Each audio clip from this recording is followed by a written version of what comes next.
Many of the struggles of humankind center around finding a happy accommodation between the claims of the individual and the cultural claims of the group. The fate of humanity may rest upon whether such an accommodation can be reached. In this regard, the ambiguous relationship of romantic love to civilization is illustrative. On the one hand, it often comes into opposition with civilization's broader interests. On the other, civilization threatens love with substantial restrictions.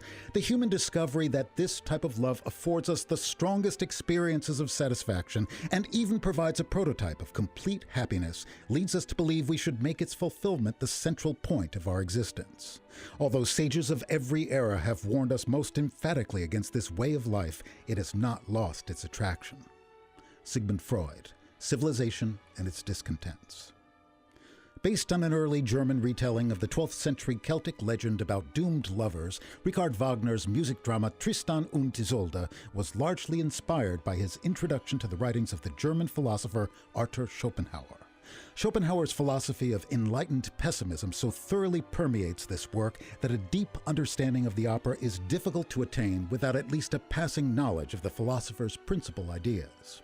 As a young man, Schopenhauer was preoccupied with the problem of suffering, which he saw as clear evidence of the absence of an all-loving God. He became attracted to Buddhism, which in its four noble truths defines suffering as inescapable, identifies desire and illusion as its sources, declares that suffering can be transcended, and lays out a path towards achieving that goal. These concepts decisively inform Schopenhauer's most important work, The World as Will and Representation. In this book, Schopenhauer identified what he called the Wille zum Leben, the will to life, or more simply, the will, a complex of natural drives that insistently impel us to act upon our most primitive desires. The will exists in a state of radical independence from the intellect and is indifferent to reason or morals. This essential force can only be quelled temporarily. It reemerges continually in many forms. Its primary expression is in the realm of sexual desire, motivated by the imperatives of reproduction and the continuation of the species. Further, the state of mental intoxication provoked by lust is, in Schopenhauer's view, an inherent necessity. If sex was approached with a mindset disposed to consider the many sacrifices attendant to raising a child and sustaining a long-term relationship with a partner, reproduction might be greatly inhibited.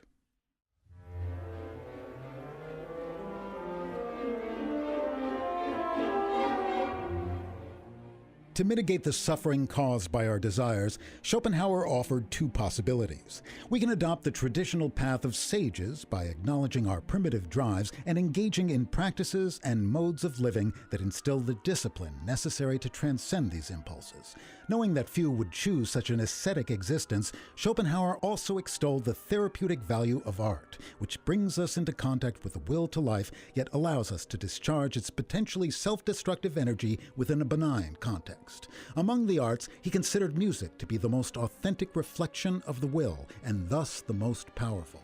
In his words, music is as immediate an objectification and copy of the will as is the world itself. Wagner first read Schopenhauer's massive work in 1854, when he was living in Switzerland and crafting a new way forward after a long period of professional and personal tumult. Schopenhauer's thinking immediately filled him with a sense of validation.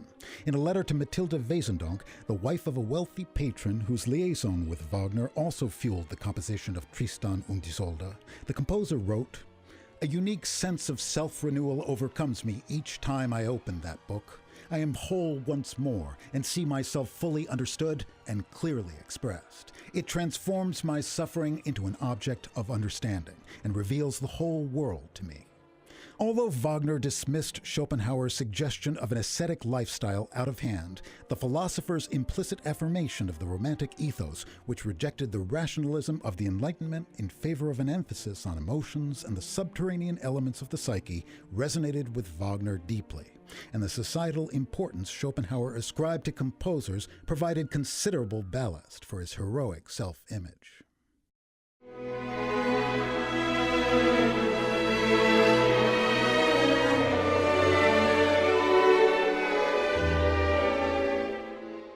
Inspired by Schopenhauer's worldview and his discovery of Gottfried von Strassburg's account of Tristan and Isolde's disastrous, all-consuming love, Wagner eventually put aside the composition of his massive tetralogy, The Ring of the Nibelungen, in August of 1857, and began to work on his setting of the old romantic legend in earnest. What flowed from his pen over the following 2 years changed the course of Western art music. Wagner's Tristan music represents both the height of musical romanticism and the beginning of its dissolution. It embodies the tragic spiritual essence of a primal love that is repeatedly thwarted by the inexorable demands of reality. From the first note, Wagner establishes an atmosphere of agonized suspension and then miraculously sustains it over a vast operatic time span with a unique combination of musical elements that includes a pervasive, tonality-obscuring level of chromaticism, frequently overlapping phrases, and deceptive cadences. Most notably, the harmonic language in this opera is often highly ambiguous, a feature that is established at the outset with the appearance of the so-called Tristan chord, a dissonant, half-diminished seventh chord in inverted form. Although this has been referred to as the most famous chord in music, what makes it exceptional is its relationship to the chord that follows. In traditional harmony, a dissonance is followed by a consonance. Resolution is foundational in the tonal system. But the Tristan chord merely leads, after 2 intervening passing tones, to another dissonance, a so-called dominant seventh chord. Although this type of chord is such a commonplace that it might not appear particularly dissonant in itself, it is in fact a strategically placed chord of irresolution that usually functions as a transitional harmony.